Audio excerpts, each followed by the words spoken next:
ये ऐसे जुमले होते हैं जो बाहर से तो प्यार लगते हैं लेकिन अंदर से आपको गिल्ट, शेम और ड्यूटी के जाल में फंसा देते हैं। इस तरह से नार्सिसिस्टिक पेरेंट आपकी जिंदगी में ऐसी बदलाव, ऐसी तब्दीलियां लेकर आते हैं, ये sentence direct childhood trauma create कर। मैं आपको स्टेप बाय स्टेप बताता हूं कि कैसे आप इन नार्सिसिस्टिक पेरेंट्स के साथ डील कर सकते हैं। You have to reparent, अपने आप को पेरेंट करना पड़ेगा आपको, अपने इनर चाइल्ड।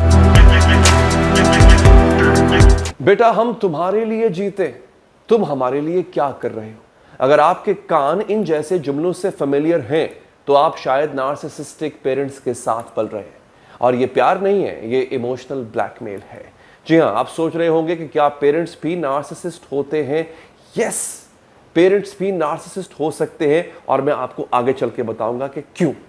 तो आज हम बात करने वाले हैं उन 7 खतरनाक जुमलों की, सेंटेंसेस की, जो नार्सिसिस्टिक पेरेंट्स अपने बच्चों को कंट्रोल करने के लिए यूज करते हैं। ये ऐसे जुमले होते हैं जो बाहर से तो प्यार लगते हैं लेकिन अंदर से आपको गिल्ट, शेम और ड्यूटी के जाल में फंसा देते हैं। साइकोलॉजिस्ट डॉक्टर रमानी के मुताबिक ये सेंटेंसेस बच्चों को लाइफ टाइम के लिए इमोशनली डैमेज कर देते हैं। यहां पर मैं आपको बताऊं कि मेरे पास काउंसलिंग के लिए जब लड़कियां आती हैं और वो ये कहती हैं कि उनका हस्बैंड, उनका पति ममाज बॉय है, तो पता चलता है कि उनके पेरेंट्स यानी उनके in laws mostly narcissistic traits रखा करते थे। तो दोस्तों आज हम बात करने वाले हैं कि किस तरह से नार्सिसिस्टिक पेरेंट आपकी जिंदगी में ऐसी बदलाव, ऐसी तब्दीलियां लेकर आते हैं कि आप आगे चल के ना तो अच्छे हस्बैंड बन पाते हैं और ना ही अच्छी वाइफ। सो ये रहे वो 7 टॉक्सिक जुमले जो आपको अब समझने चाहिए। पहला, हमने तुम्हारे लिए अपनी जिंदगी कुर्बान कर दी। ये इमोशनल डेट क्रिएट करता है, इमोशनल कर्ज। डॉक्टर कायल मैकब्राइड के मुताबिक ये बच्चों को इमोशनली बैंकरप्ट कर देता है। बच्चा खुद को हमेशा मां बाप का कर्जदार समझता है। तुम्हारे भाई बहन कभी ऐसा नहीं करते। ये अगला जुमला है, इसे कहते हैं गोल्डन चाइल्ड वर्सेस स्केपगोट की डेंजरस डायनामिक कंपैरिजन। इससे आपका सेल्फ एस्टीम खत्म हो जाता है। स्टैनफोर्ड यूनिवर्सिटी के मुताबिक कंपेयर्ड बच्चों में एंजाइटी 3 गुना ज्यादा होती है। फिर आता है अगला जुमला, तुम्हारी वजह से हमारी तबीयत खराब हो रही है।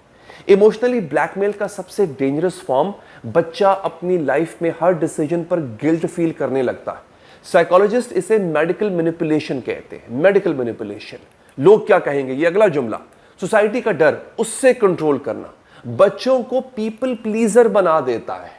डॉक्टर निकोल लेपेरा की रिसर्च में 78% एडल्ट्स जो ये जुमले सुनते हुए बड़े होते हैं उनके अंदर सोशल एंजाइटी सबसे ज्यादा होती है। अब आगे आते हैं, तुम हमारी इज्जत का सवाल हो। ईगो को बच्चों पे प्रोजेक्ट करना, अपनी इज्जत को बच्चों के जरिए प्रोजेक्ट करना। बच्चा अपनी नीड्स को निग्लेक्ट करना सीखता है, और नार्सिसिज्म एक्सपर्ट हैं डॉक्टर क्रेग मैल्किन, वो इसको ऑनर बुलिंग कहते हैं। अब आप जरा लफ्ज पे गौर कीजिए, ऑनर बुलिंग। हर बात पे पेरेंट्स अपना ऑनर ले आते हैं। ये एक बहुत बड़ा इमोशनल डिजास्टर होता है बच्चे के साथ। अगला जुमला, तुम्हारे पैदा होने से पहले हम बहुत खुश थे, बहुत आजाद थे।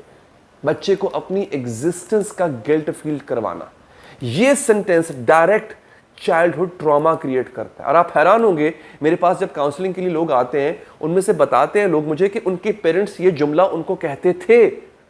साइकोलॉजी में इसे ओरिजिन वुंड कहते हैं। भगवान, अल्लाह तुमको सजा देगा अगर तुमने हमारा कहना ना माना तो। रिलीजन को इमोशनली वेपन की तरह यूज करना, बच्चा अपने बिलीफ से डिस्कनेक्ट हो जाता है, और स्टडीज ये शो करती हैं कि such kids develop religious trauma later in their life. अब सवाल यह है कि इन जुमलों का असर इतना डेंजरस क्यों है? न्यूरोसाइंस के मुताबिक जब ये सेंटेंसेस रेगुलरली रिपीट होते हैं तो बच्चे का डेवलपिंग ब्रेन इनको ट्रुथ समझ के, सच समझ के एक्सेप्ट कर लेता है। एडल्ट लाइफ तक ये बिलीव्स उनकी पर्सनैलिटी का हिस्सा बन जाते हैं। आज भी मेरे पास जब काउंसलिंग के लिए लड़कियां आती हैं तो बताती हैं कि उनके हस्बैंड जो हैं वो अपने माँ बाप की ज्यादती के अगेंस्ट बात करने को गुनाह समझते हैं, पाप समझते हैं। तो क्या था? रिलीजियस मैनिपुलेशन थी। तो अब आते हैं सबसे इंपॉर्टेंट पार्ट पर कि सॉल्यूशन, क्योंकि सिर्फ प्रॉब्लम्स बताने से कोई फायदा नहीं होता। आपको प्रैक्टिकल तरीके से ये चाहिए कि आप सॉल्यूशन ढूंढें उसका, और मैं उसमें आपकी हेल्प करूंगा। तो सुनिए, मैं आपको स्टेप बाय स्टेप बताता हूं कि कैसे आप इन नार्सिसिस्टिक पेरेंट्स के साथ डील कर सकते हैं। फेजेस हैं इसके। अब फेज 1 क्या है? सबसे पहले तो अवेयरनेस और एक्सेप्टेंस। इसका टाइम ड्यूरेशन है 1 to 3 मंथ्स, 1 महीना भी लग सकता है, 3 महीने भी लग सकते हैं, इसके बीच का वक्त। इमोशनल डिटॉक्स डायरी, अब ये सुनते जाइए और हो सकता है तो उसको कहीं लिख लीजिए आप। इमोशनल डिटॉक्स डायरी, हर बार जब आपको कोई टॉक्सिक सेंटेंस सुनने को मिले उसको एक डायरी में जाके नोट कर लें आप। उसके साथ लिखें कि आपको कैसा फील हुआ। साइकोलॉजिस्ट की दोबारा मैं यहां पे रेफर करूंगा, डॉक्टर डैनियल गोलमैन। उनकी रिसर्च के मुताबिक ये इमोशनल लेबलिंग आपको ट्रॉमा से रिकवर करने में मदद करता है। ठीक हो गया, आगे बढ़ते हैं। The 5 second reality check. जब भी आपको गिल्ट फील हो 5 सेकंड का पॉज लें, अपने से पूछें क्या ये बात कोई हेल्दी पेरेंट अपने बच्चे से कहेगा। ये बहुत जरूरी होता है। कॉग्निटिव बिहेवियरल थेरेपी यानी सीबीटी के ये जो टेक्निक है ये आपको गैस लाइटिंग से बचाती है, तो ये आपने लाजमन इस पर अमल करना है। ठीक है, अब फेज 2 पे आते हैं, सेटिंग बाउंड्रीज। उसका टाइम है 3 to 6 मंथ्स, वो अगले 3 से 6 महीने के दरमियान में होगी। बाउंड्रीज सेट करना। The broken record technique. Narcissistic parents debate करना पसंद करते हैं, उनके हर आर्ग्यूमेंट में एक जवाब दें, एक ही जवाब आपको नजर आएगा हर आर्ग्यूमेंट में। क्या मैं इस बात पे एग्री नहीं करता, मैं इस बात पे एग्री नहीं करती। डॉक्टर रमानी के मुताबिक ये उनको फ्रस्ट्रेट करता है और वो आर्ग्यूमेंट छोड़ देते हैं। फिर कंट्रोल्ड कांटेक्ट स्ट्रैटेजी ये अपनाएं। क्या फिजिकल डिस्टेंस मुमकिन अगर नहीं हो पा रहा तो इमोशनल डिस्टेंस बनाएं। फॉर एग्जाम्पल, ये सुनने में अजीब लगेगा क्योंकि हमें ये तो सिखाया गया कि वो पेरेंट्स हैं, बट याद रखें वो नार्सिसिस्टिक पेरेंट्स हैं। उनसे प्यार करना मत छोड़ें, उनकी इज्जत करना मत छोड़ें, मगर आपकी मेंटल हेल्थ भी बहुत इंपॉर्टेंट है और अगली लाइफ जो आप बनाने जा रहे हो उसमें आपका मेंटली हेल्दी होना बहुत जरूरी है। क्या करें? कॉल्स को लिमिटेड टाइम के लिए करें, लाइक अगर 15 मिनट था तो 5 मिनट पर आ जाए। हर बात का डिटेल जवाब देने की जरूरत नहीं है। Research shows this reduces emotional manipulation by 62%। ये बहुत जरूरी होता है। फिर फाइनेंशियल इंडिपेंडेंस प्लान करें। Narcissistic parents often use money as control tool. छोटे छोटे स्टेप से अपनी फाइनेंशियल फ्रीडम जो है वो बनाएं। एक सीक्रेट सेविंग्स अकाउंट शुरू करें या कोई ऑनलाइन अर्निंग का तरीका शुरू करें। फाइनेंशियल इंडिपेंडेंस बहुत जरूरी है। अब आता है फेज 3। ये 6 मंथ से ऑनवर्ड का प्रोसेस है, हीलिंग एंड रिकवरी। कैसे? रीपेरेंटिंग योर इनर चाइल्ड। ये बहुत इंपॉर्टेंट है, इसको गौर से सुनिएगा। यू हैव टू रीपेरेंट, अपने आप को पेरेंट करना पड़ेगा आपको, अपने इनर चाइल्डहुड की वो सिचुएशंस याद करें जब आप हर्ट हुए थे। अब अपने एडल्ट सेल्फ से उस बच्चे को वो वैलिडेशन दें। अपने एडल्ट सेल्फ से जो आपका बच्चा था उसको वैलिडेट करें जो उस वक्त आपको नहीं मिला था। साइको ड्रामा थेरेपी की ये टेक्निक है और ये बहुत अमेजिंग रिजल्ट्स देती है। फिर क्रिएट योर चोजन फैमिली।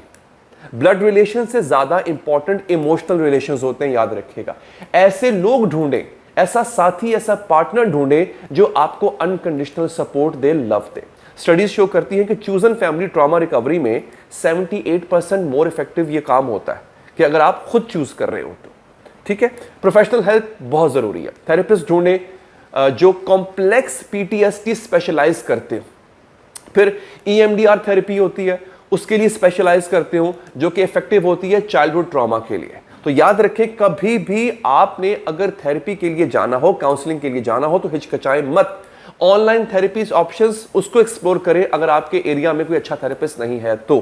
ठीक है, अगर आप भी दोस्तों पेरेंट्स के साथ रहते, लेट्स से आप उनसे दूर नहीं रहते, तो फिर ये सब कैसे करें? फिर आती है ग्रे रॉक टेक्निक या ग्रे रॉक मेथड। आप उनके ड्रामेटिक रिएक्शंस पर एक डल सा रिस्पॉन्स से, अच्छा जी, बिल्कुल ठीक है, मैंने आपकी बात सुन ली, हम इस पर बाद में बात करेंगे, इस तरह के न्यूट्रल रिस्पॉन्सेस दें। ये उनको इमोशनल फ्यूल नहीं देता। सेफ स्पेस क्रिएशन, अगली टेक्निक। अपना एक कॉर्नर बनाएं जो सिर्फ आपका हो, नॉइस कैंसिलिंग हो, उसमें हेडफोन्स आपके पास हो, वो यूज करें। जब आपको लगे कि आपको कुछ चीख रहा है, ये बेदबी में शुमार होगा, बट कम से कम आप वहां से जो एक इमोशनल ट्रॉमा लेके आएंगे आप उससे बच जाएंगे।